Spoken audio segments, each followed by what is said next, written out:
Welcome to the Sound of Ideas from IdeaStream Public Media. I'm Stephanie Haney. Thanks for being with us on your Monday. Now, some 50 years ago, several of Akron's predominantly black neighborhoods were destroyed, all in the name of urban renewal. As that philosophy took hold in many major American cities, highways were built, connecting the suburbs to the cities, often cutting right through neighborhoods where the majority of the residents were people of color. In Akron, the Inner Belt was built, displacing more than 700 households and demolishing more than 100 businesses. Several miles of that roadway have sat vacant since 2016, earning the stretch the nickname Akron's Road to Nowhere. But now, after years of community meetings and planning, the city of Akron has released a plan to redesign the Inner Belt and the neighborhoods around it. They hope this redesign will help heal some of the wounds caused by its construction in the first place. This was the topic of conversation for a Sound of Ideas community tour that was held back in 2024, and we're revisiting the issue today. With me now to talk about the Akron Innerbelt and the redesign process is Akron Mayor Shamus Malik. Mayor, welcome back to the Sound of Ideas. Thank you, Stephanie. Glad to be here. We would love for you to be a part of this conversation. If you're watching or listening, the number to be a part of it is 866-578-0903. You can also email us in a comment or question at soi@ideastream.org, or you can message us on Instagram at The Sound of Ideas. Mayor, can we start by giving a little context here as to what was lost when the Inner Belt was built? Can you talk to us about who was impacted by its construction? Absolutely. So we had a vibrant black neighborhood, kind of right between downtown Akron and West Akron, Sherbondi Hill, that was kind of displaced, and to build a highway, you have to eminent domain a lot of homes. You then create a lot of gaps when it comes to the only way to cross it is via bridges. So there's a lot of places where kind of that street grid just kind of artificially ended and was blocked. And all of this, as you kind of mentioned, was for the highway to nowhere. It was originally supposed to connect from 76, 77 to Route 8, and never quite got to Route 8. And so, maybe it helped improve commuting times from the northwest side and the suburbs, by a few seconds, but really otherwise didn't have a substantial benefit. And so, yeah, it was part of this kind of urban renewal priority all across the country, where there was a lot of funding for efforts like this, and ultimately, created a lot of harm and a lot of pain. And again, wasn't, if you go back to some of the historical record, wasn't necessarily out of malice, but was about valuing the lives and the economic benefit of one group of people, mainly folks living further out in the suburbs, over folks who were living closer in. And so part of the work of the Inner Belt has been to really learn that history and internalize that history, so we don't make the same mistakes again as we go forward in the next 100 years. We just celebrated our 200th anniversary as a city, so we want to learn those lessons for the next 100 years. Now, Mayor, part of the Inner Belt was closed in 2016, so 2026 now, 10 years of that sitting vacant. Can you tell us when the city started considering something to do in terms of a redesign, and why it's taken at least 10 years up to this point?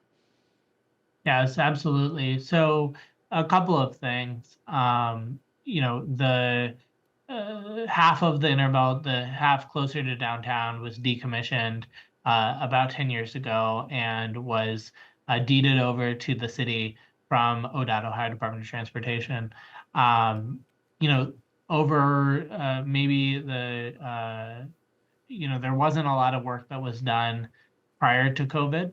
And then I think COVID delayed things a little bit, but there was kind of an effort to start by really, like I said, looking at kind of the historical record. And so we had a lot of work was spent with a local advisory group, and then with an expert on this kind of work, Liz Ogbu, who put together this report that really delved into the history. So then building from that, there was the opportunity to get funding for kind of a comprehensive master plan through the U.S. Department of Transportation. And so that process began in 2024, and I think about September of 2024. And so we just completed that process now with the release of this report. As part of that, we were awarded at the very end of 2024 $10 million from the U.S. Department of Transportation. Unfortunately, that money's been on hold under the Trump administration. And while the grant award is not gone, it's on hold. And so we've continued to advocate for that funding. So it has been kind of a long saga here. You know, a lot of times when we're thinking about kind of this space, I kind of say that we can be paralyzed by the complexity of it. It's so much space, it's so much land, and we have so many priorities, right? We're doing the day-to-day operations and nuts and bolts of trying to pave our roads, trying to, respond to police and fire calls. And so it's sometimes hard to kind of think about the longer term work that's needed for a space like this. So we've been trying to really focus on it in recent years while not focusing it on it to the exclusion of other priorities, right? So trying to figure out where it fits within that priority. Now, in part of the planning for this project, we know that it's been reported that there have been more than 900 community interactions related to what is to happen, what a redesign of the inner belt would look like. So can you tell us more about what those interactions look like? And I'm curious if there was any method of tracking interactions that you might have had with people who were involved in the original displacement, Mayor. Yes, so there were a lot of different kinds of ways we engage people. There were 4 large community meetings that we had kind of bookending the inner belt planning process, so at the start, in the middle, and then at the end. And those were really well attended. It was a great turnout. But then there were smaller conversations. There was community dinners that we had where it was kind of folks getting together around a table and around a meal and just talking about their experiences. A lot of it did focus on the experiences of people who either they or their family members, their parents or grandparents had been displaced. And so, at every single community meeting, there were folks who were sharing those kinds of stories. And that's one part of the phase 1 report that we did prior to the inner belt master plan, but it's also part of this master plan as well. And really learning the histories of things like the custard stand that everybody loved, or some of the other businesses that were there. And so, it really was meaningful on my part to see such, thoughtful community engagement in action. Part of the reason I ran for mayor was that it's not just important what you do, it's how you do it. And so really engaging people in a thoughtful way around this, I think, made the ultimate end product that much more valuable. What did come from those sessions, Mayor? What kind of principles and goals were able to materialize as you had those conversations? Yeah, so there are a couple of things. I think one of the biggest things is that, we need to physically reconnect these 2 neighborhoods. We have downtown, which is, kind of our city center, where we, have a lot of commercial opportunities, where, we have, it's finally getting on its feet post-COVID. And then we have kind of this West Akron neighborhood, and kind of stitching those 2 together is really important. And so thinking about the street grid, thinking about the cross streets, thinking about not just vehicular access, but pedestrian access, bike access. And then repair also means creating economic opportunity, right? So we're not going to create another downtown on the edge of our downtown that's just kind of getting on its feet. But we can, it's a unique thing to have with such a built-out city, a 200-year-old city, to have so much space proximate to your downtown. And we have, great community institutions, large employers like Akron Children's Hospital, Cleveland Clinic, Akron General, that, the inner belt has been kind of their artificial boundary for a long time. And so it gives us opportunity to use, acres of space to create economic opportunity, and really to create economic opportunity that benefits this West Akron neighborhood that was damaged by the initial creation of the inner belt. So within kind of, those are kind of broad categories when I'm talking about improving the street grid or improving access. And then when I'm talking about creating economic opportunity, whether that's opportunities for new businesses, for new housing, for expansion of existing institutions like those hospitals. But there's lots of priorities within those categories that the plan kind of lays out. For anyone just joining us, we are talking about a plan to redesign the Akron Inner Belt. We have Akron Mayor Shamus Malik with us. If you want to be part of this conversation, the number to call is 866-578-0903. You can also email us at soi@ideastream.org, or you can send us a note on Instagram. We're at The Sound of Ideas. And Mayor, you just mentioned the hospitals there. We got an email question in from Michael. Michael writes, "No one ever mentions that the Inner Belt connects two major hospitals to the west side suburbs. It takes 10 minutes or more to access the hospitals with alternate routes." Can you speak to that? Is there any concern in the Akron community about how the workings of the Inner Belt may be impacted with a redesign? Absolutely. So, I want to be clear. The portion of the Inner Belt that is still active is the part that connects it to the hospitals, right? So you can get directly from the Inner Belt today from 76 and 77 to Akron General to Akron Children's Hospital. I've done both from my house, right?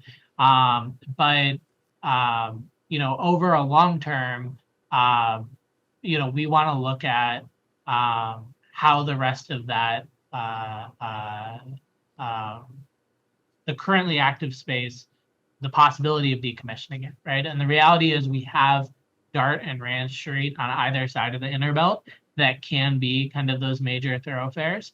And we want to make sure that the highway doesn't just dump people off several miles away from where they need to go. But we're trying to find the balance here, right? Which is that while the Inner Belt may have made it a little bit easier for folks from where I live, closer to the border with Maryland, to access those hospitals, it also kind of artificially cut off folks on in the neighborhood that's immediately closest to it, whether it's from access to the hospitals on foot or whether it's job opportunities and economic opportunities. Like I said, there's the opportunity even for those hospitals to potentially expand into that space. And so, yeah, we're not doing anything, kind of in a way that would undermine access, and have spent a lot of time, including both hospital organizations, in this planning process to make sure we're getting their thoughts and their opinions and their input as well. So we see it as a net benefit. But yeah, however, the remaining currently active section of the Inner Belt is decommissioned is really important. And when you look at like how the Main and Broadway exit was created, that now creates a pretty rapid route to downtown as well. And so, there are ways of working through this. Can we talk now about what the new plan actually calls for in terms of availability for homes and businesses? What does that look like? In some ways, it kind of is like an all of the above thing, right? There's so much space that there's space for all of it. There's space for homes, there's space for public space and green space, community space, recreation space, there's space for businesses. And so one of the things that the plan does is kind of pick out certain parcels that might be beneficial for housing, that might be beneficial for, as I mentioned, kind of expansion of some of those downtown institutions closer onto the Inner Belt and into the neighborhoods. And so that's one of the benefits is that, we don't need to eat the elephant all in one bite. We can kind of pick pieces, parts at a time, and each individual project can kind of fit into an overall vision, overall whole. And so that's going to be one of the things we work on, even just in the immediate short term. There's a lot of land that's kind of right on the edge of the Inner Belt that we own, the city of Akron owns, that can be used for infill housing. And that's one of the things that Interbelt asked us to prioritize. And so that's one of the things we're going to kind of have right at the beginning of our efforts is getting housing built on those pieces of vacant land and really prioritizing that. But that's just one example. But the whole plan, which you can find online if you just Google Interbelt Master Plan, is really replete with like specific little projects. And as we kind of break out those projects, we'll have certain amounts of public funding that we can put together, but we really want to be able to leverage more private funding to be able to get some of this done. I want to ask you a bit specifically about the plan for the new homes. I think the plan calls for something like 4,500 new homes in that space where the Interbelt was decommissioned. Is there any effort being made to give access to those homes to people who were displaced from the original neighborhood when the Interbelt was built? I think when we think about making sure that people who were impacted benefit, one of the things that we're looking at is how can some of those early projects help generate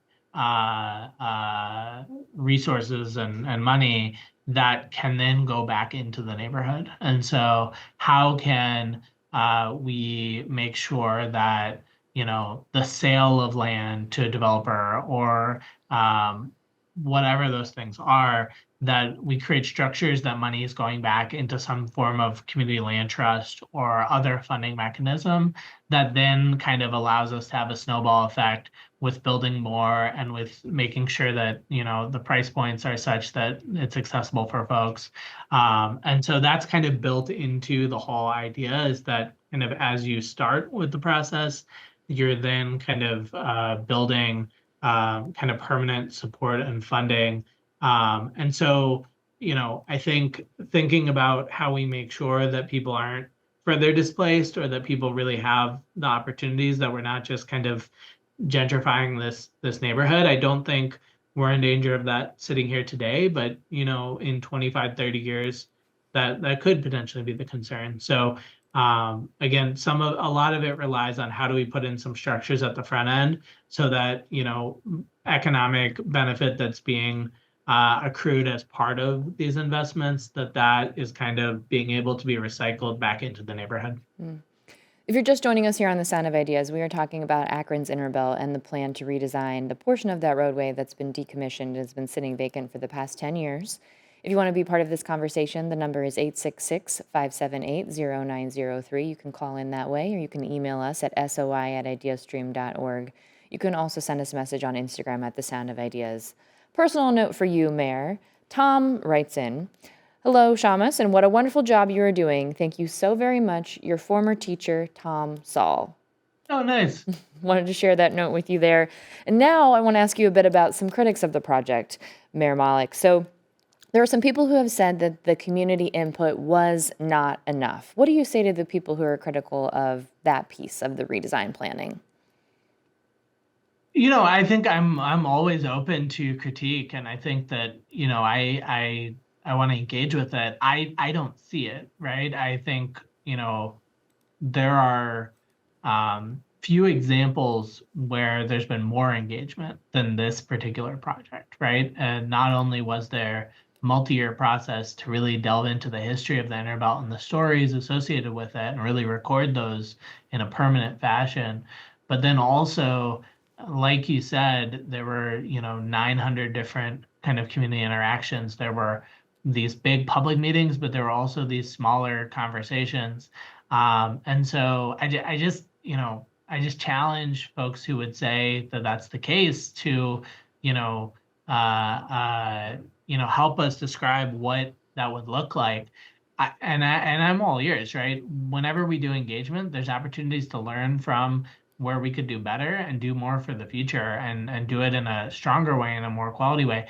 I think that when folks read this report, everyone can see their input reflected in some portion.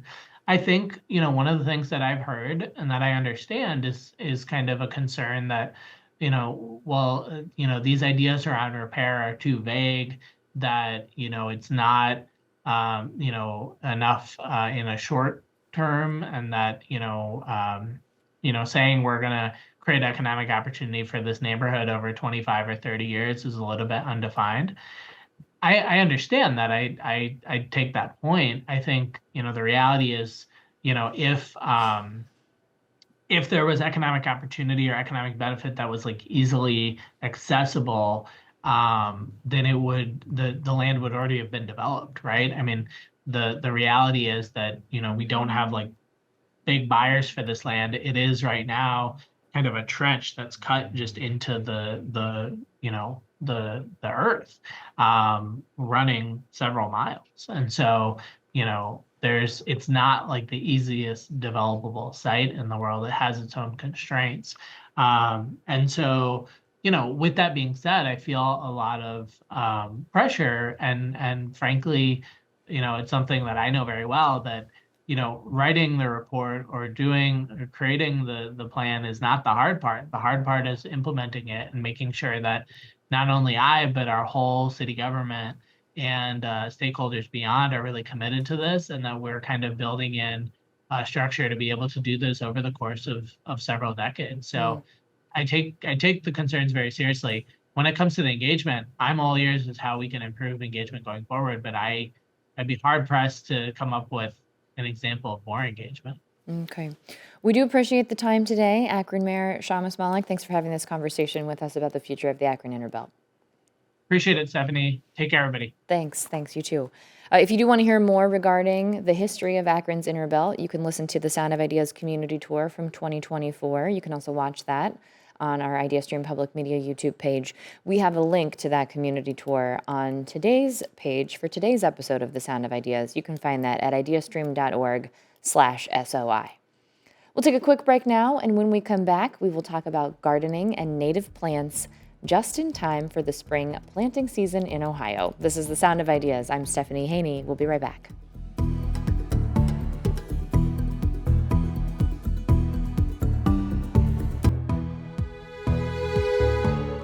You're with The Sound of Ideas from IdeaStream Public Media. I'm Stephanie Haney. Thanks for staying with us.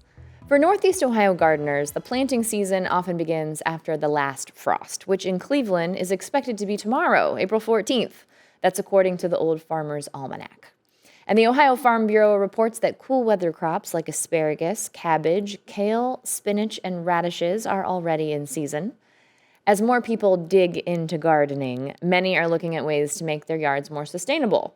Some are doing that by embracing native plants, which are adapted to local conditions and typically require less water and maintenance, which sounds very good to someone like me who doesn't know a thing about gardening. Now, these native plants also support pollinators, birds, and other wildlife. Today, we are talking about how to get your garden started and how to get the most out of it this season. And with me in studio, I have people who know much more about gardening than I do. We have Kim Lessman with us, manager of the Holden Seed Bank at Holden Arboretum. Kim, thanks for being here. Thanks for having me. Good morning. Also with us in studio, we have Dave Tomaszewski. He's the co-owner of Meadow City Native Plant Nursery. Dave, welcome to the show. Thanks very much. I'm happy to be here. And with us by phone, we have Catherine Frey, Master Gardener at the Ohio State University Extension in Medina County. Hi, Catherine. Hi. And we know we've got some green thumbs in our audience. We want you in on this conversation, so please give us a call. That number to do that is 866-578-0903. You can also email us at soi@ideastream.org, or you can send us a message on Instagram at The Sound of Ideas.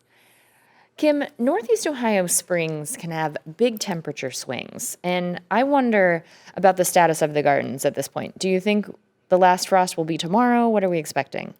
Great question. I think a good rule of thumb for the last frost in our region is usually about mid-May. So I usually look toward May 15th, but if all signs are pointing that it is a little bit of a warmer spring, you can kind of start getting activated in your space as early as May 1st. That being said, I was poking around in my own garden just this past weekend. Okay, so you were getting some things ready, maybe thinking about some stuff out there? Mm-hmm. Okay. So would this be, in your opinion, a warmer spring, or are we looking at a cooler spring? You think we may be earlier than mid-May, later? Just a guess if you had to. If I just had to give an intuitive guess, I would say we're right on track thus far. Okay. It doesn't feel like it's too warm of a spring. I think we're having that rainy weather that we all know and love in Ohio, those cooler temperatures. So yeah, I'd say we were right on track for an average spring, but I am not an expert in that, so don't quote me. Okay. All right. Dave, can you talk about leaf cover and debris that might be sitting on gardening beds right now? Should people clean up the beds, or should we leave the leaves alone? I have seen this sort of kind of social media campaign to leave the leaves. Yeah, so I would say just generally, leaving the leaves is super important for all kinds of beneficial insects and pollinators.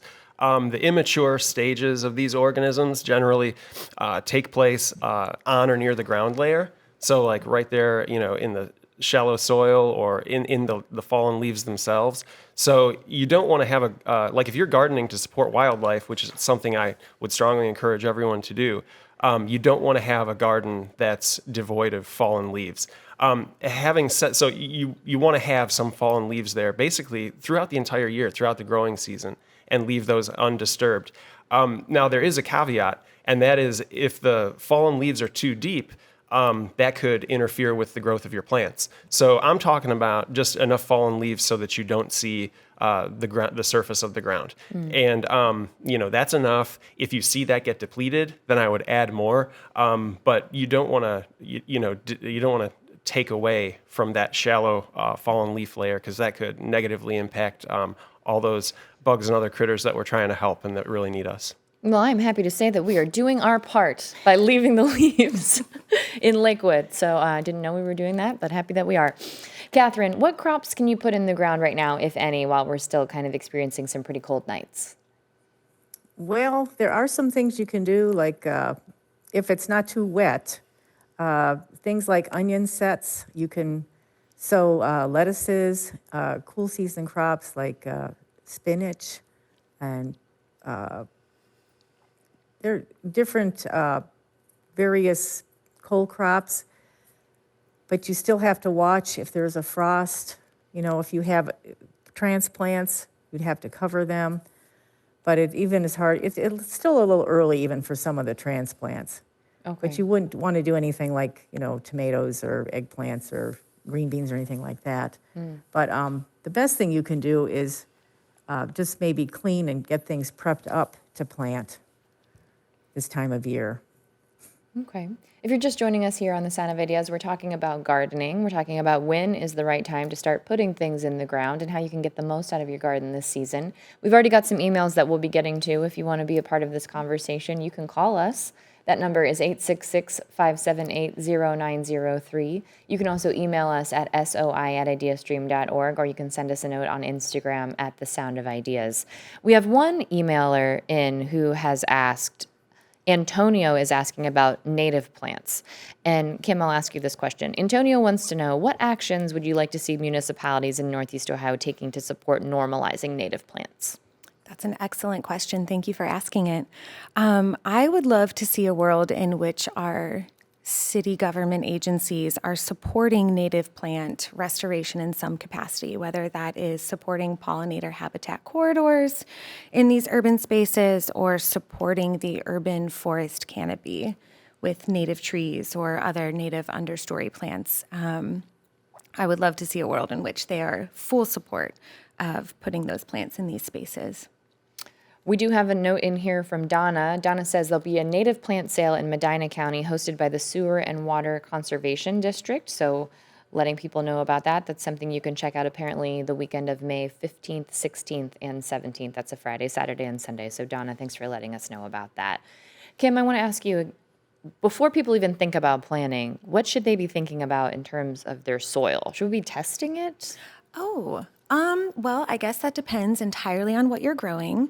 I know that Catherine just spoke about planting vegetables and other food crops. And so in that regard, I would say that you would want to be testing your soil to make sure that there is enough organic matter to support the food crops that you're growing, as well as making sure that pH is exactly where you want it to support healthy growth.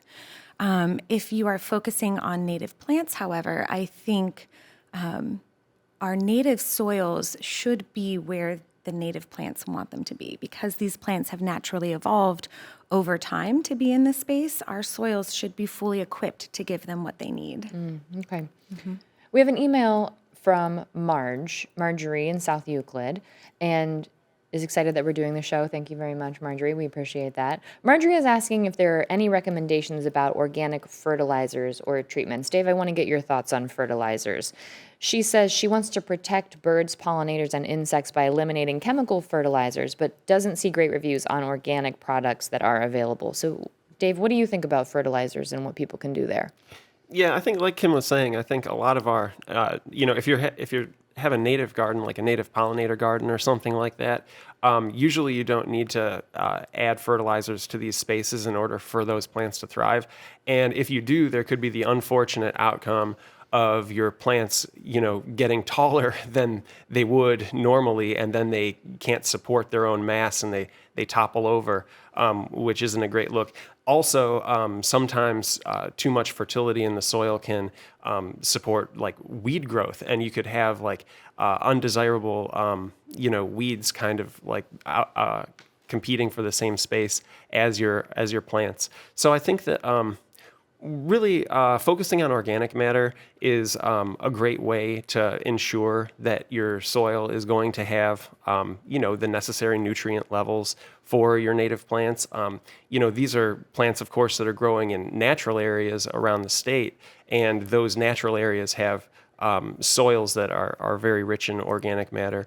So I would say simply putting a ground cover of either leaf mulch or wood mulch, or maybe putting some kind of like a compost down early in the establishment of your garden. That should be enough to get it off on the right foot. But in a lot of cases, if your yard can grow grass and trees, then it's going to have enough nutrients to grow these native plants that you want in your pollinator garden, and you probably don't have to add any nutrients. That's a good point. I hadn't thought about it that way. If the grass is growing, seems like other things should too. Yep. Catherine, what are you growing? Do you grow native plants, or what are you putting in your garden this year?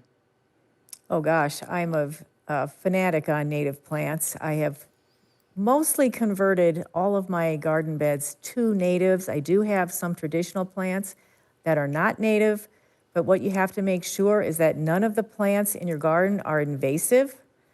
And the state of Ohio Department of Agriculture has a list on the ones that have been banned, but there are actually very many others that tend to be invasive. So that would be my first clue, is get rid of those. But I also have a lot of traditional perennials like hostas and, hydrangeas. I really love those plants, but they stay in their place.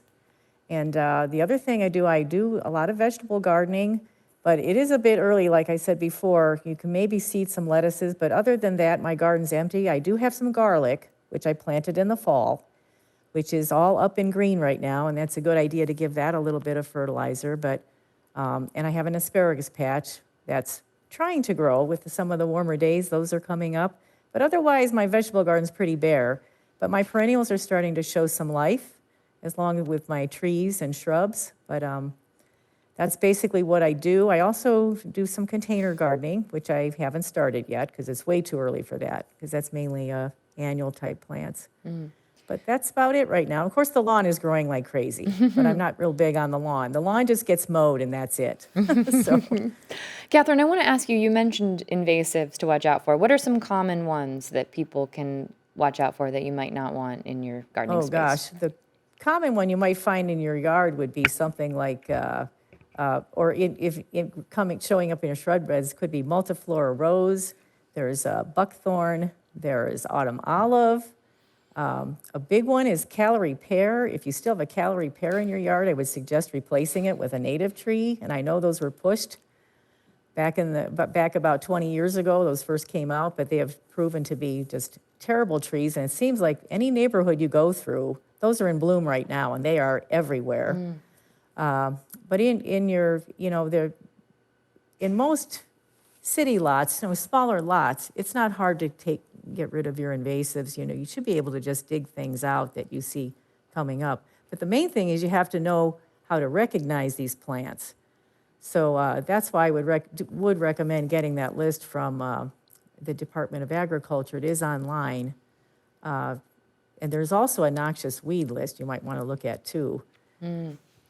But yeah, you don't know. It depends on where you live, what can show up in your yard. There's all kinds of other things, like lesser celandine is in bloom right now. That might show up. That looks a lot like our native marsh marigold. So you just have to call the extension office, your local extension office. And if you have a plant that you're not sure what it is and you didn't plant it, you can take a photograph of it or bring it in, and we can at least identify it for you I got to and follow tell up. you how to get rid of it. I've got a follow up for you, Catherine. As somebody whose thumbs are the opposite color of green, I got to look on the color wheel and see what that is. But the opposite color, just completely fluorescent in that direction. What's the problem with invasive plants? You mentioned these trees that were pushed 20 years ago and how they've proved to be a problem. Why do the invasives need to go? Well, they completely disrupt our ecosystem.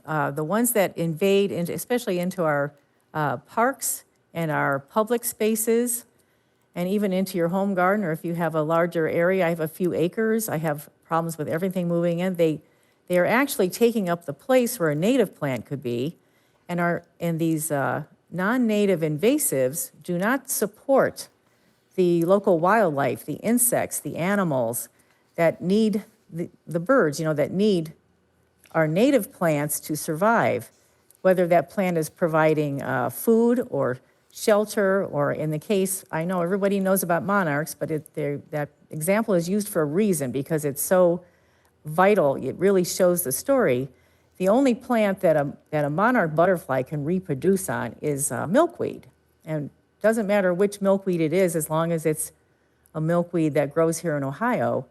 Their larvae cannot survive without milkweed. They lay their eggs on that plant and only that plant. And those caterpillars, if they don't have milkweed, they never become butterflies. So that is just one example, but there are all of our native animals and insects rely on a native plant for its survival. So if you have these invasives overtaking, especially I'm also a volunteer for the Medina County Parks, and we have a plant called garlic mustard, for one. There are many other invasives in these parks as well. And that plant will typically just create a monoculture. So all our spring ephemerals are being overrun by one plant that no animal, even the deer, don't eat this plant, can't survive on.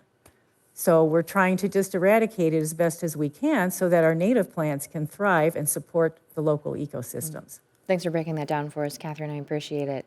We have a call now from Jennifer in Hudson. Jennifer, welcome to the Sound of Ideas. Please go ahead. Hi, I just had a follow-up on some of the organic products that you were discussing. I have been a garden designer and landscape contractor for about 35 years, just retired. And I was always looking for a way to steer my clients into non-chemical, versions of pest control and fertilization. And I know one of your callers was asking what they can do. And am I allowed to tell you a company that I procure products from, or no? Please share, Jennifer. We'd love to hear your perspective and experience. Okay. I go to Ohio Earth Foods. It's down in Uniontown, and they are an all-organic lawn and plant company.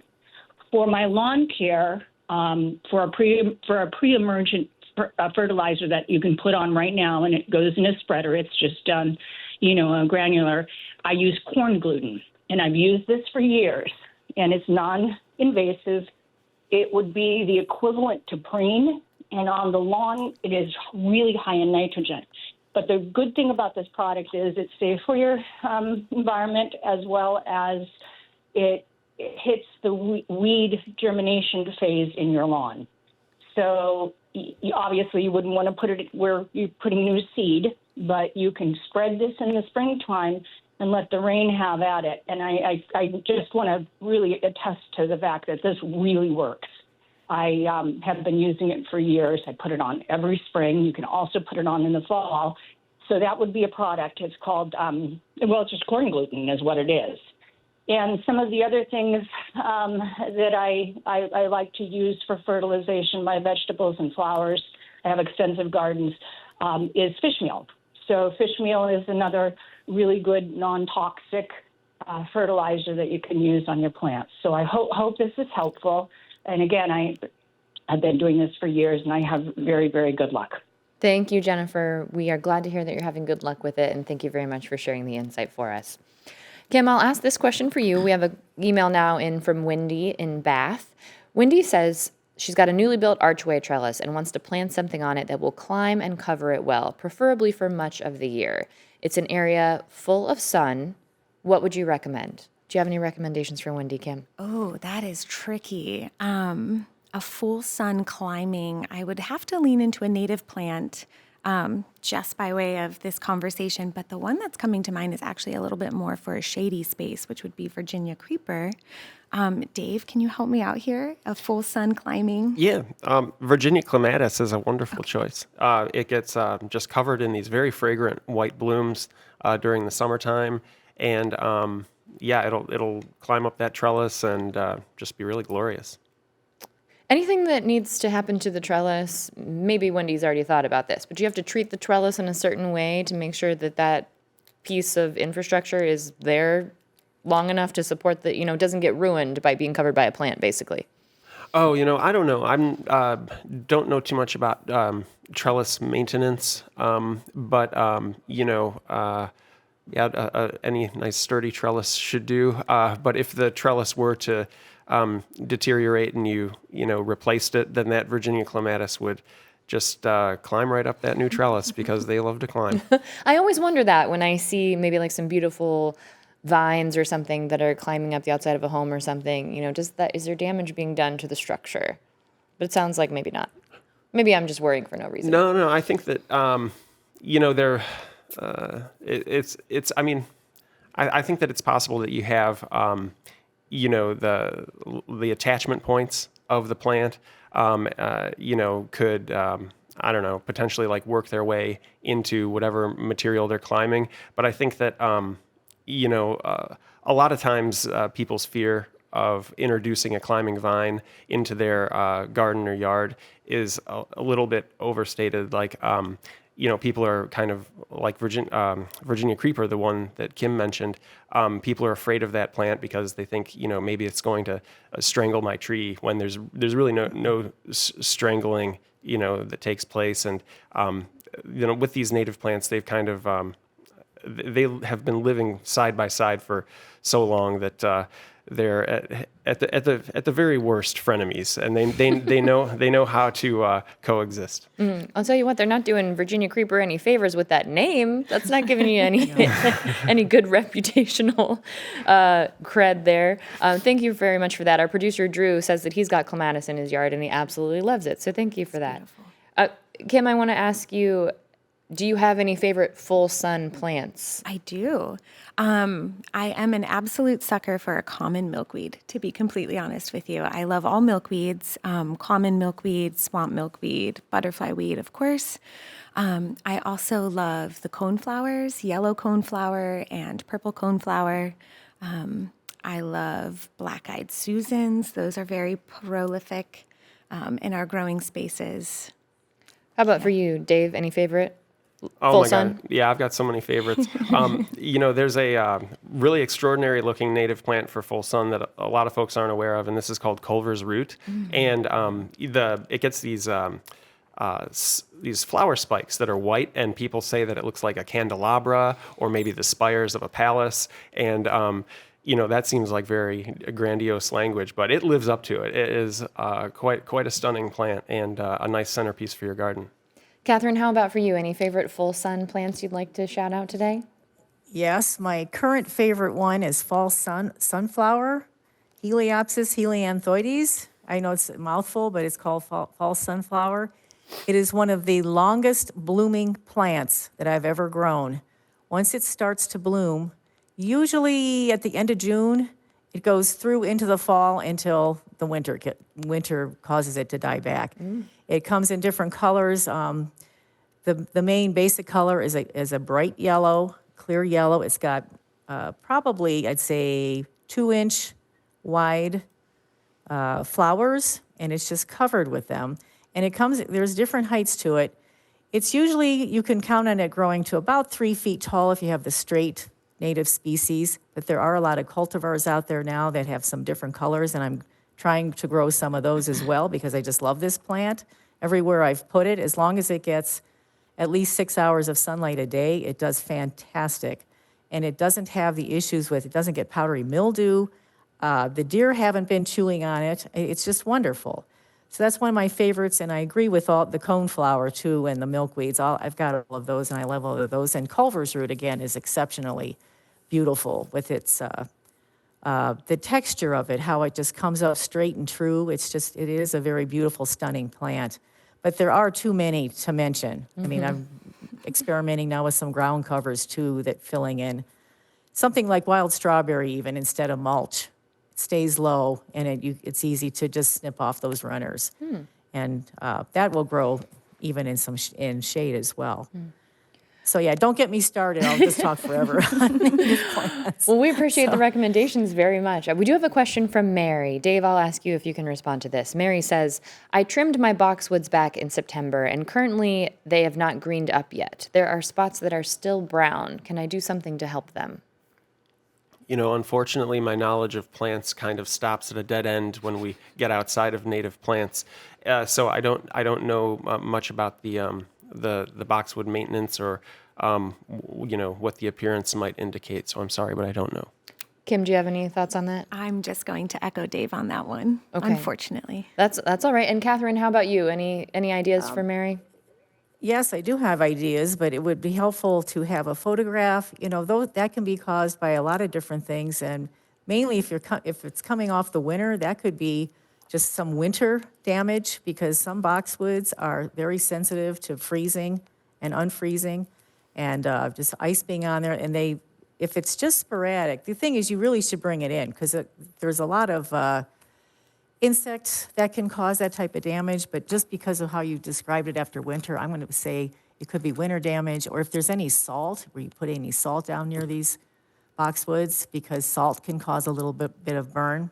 If the damage is not too bad, but it's not too severe, you should be able to trim that out of there once your boxwoods start shooting out new growth, and you could trim it out, and they should fill it in if they're healthy.